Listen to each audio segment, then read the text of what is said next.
గోపాల్ రెడ్డి గారు, లక్ష్మణ్ రావు గారు, బీటీ నాయుడు గారు, వెంకటేశ్వర్ల గారు ఇష్యూ గురించి మాట్లాడారు అధ్యక్ష. ప్రధానంగా ఎన్డీఏ ప్రభుత్వం అధికారంలోకి వచ్చే ముందల చాలా స్పష్టంగా ఎంతమంది బిడ్డలు ఉంటే అంతమంది బిడ్డలకి ఇస్తామని హామీ ఇస్తాం జరిగింది. ఆ హామీకి మేము కట్టుబడి ఉన్నాం. రెండో అంశం అధ్యక్ష, అందుకే గైడ్ లైన్స్ రూపొందించడానికి కొంచెం సమయం కావాలని అడిగాం. నేను కూడా ఇది కొంచెం సీరియస్గా తీసుకుంటున్నా.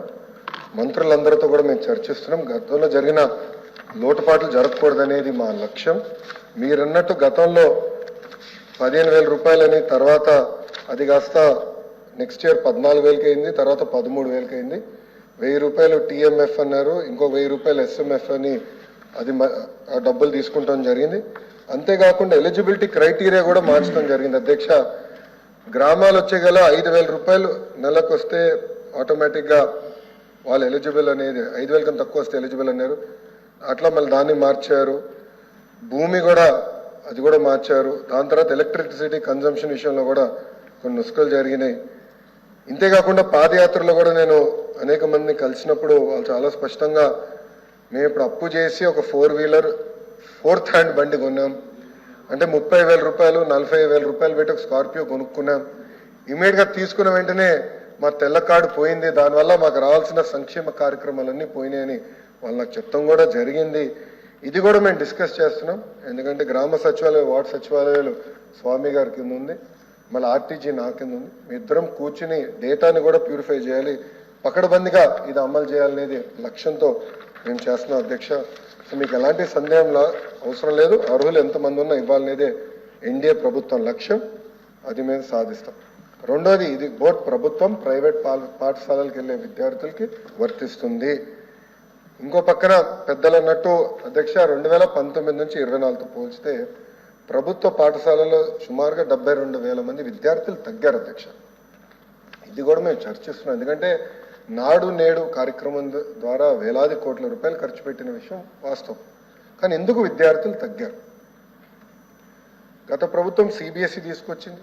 సిబిఎస్ఈ మళ్ళీ బోర్డు ఎగ్జామ్స్ అని పెట్టారు. తర్వాత ఐబీ గురించి ప్రస్తావించారు. టోఫుల్ గురించి కూడా ఒక ప్రశ్న ఉంది, దాని గురించి కూడా మాట్లాడతారు. కానీ నిర్ణయాలు తీసుకున్నప్పుడు, విద్యా రంగంలో నిర్ణయాలు తీసుకున్నప్పుడు చర్చించాల్సిన అవసరం ఉంది. యూనియన్లతో మాట్లాడాలి, ఉపాధ్యాయులతో మాట్లాడాలి, అందరినీ కూర్చోబెట్టి ఆమోద్యమైన పరిష్కారం వెతకాల్సిన అవసరం ఉంది అధ్యక్ష. నీ జర్క్ రియాక్షన్ తీసుకోవాల్సిన అవసరం లేదు. అందుకే మీరు చూస్తే నేను మంత్రి కరెక్ట్గా ఈ రోజుతో నెల అయింది నేను ఛార్జ్ తీసుకుని.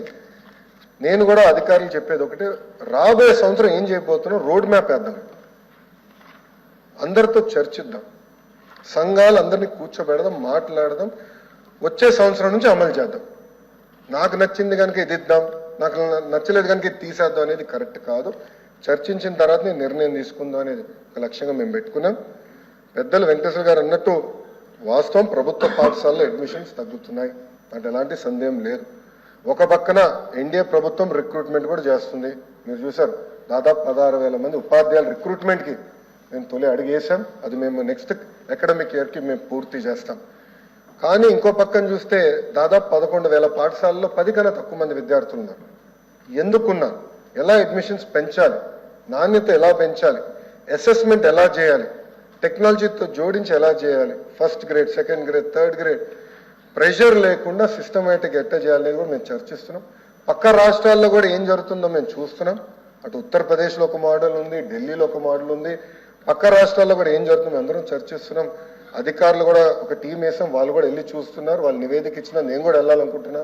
వెళ్ళి ఏం చేస్తున్నారో మోడల్ చూసి మన రాష్ట్రానికి కరెక్ట్ మోడల్ ఏంటనేది రూపొందించి అది మీ ముందర పెట్టి అందరు అభిప్రాయాలు తీసుకున్న తర్వాత మళ్ళీ ఆంధ్ర రాష్ట్ర ప్రజలు తల్లిదండ్రులు ముందర పెడతా వాళ్ళ అభిప్రాయాలు సేకరిన తర్వాతనే వచ్చే అకాడమిక్ ఇయర్ నుంచి మేము అమలు చేస్తాం.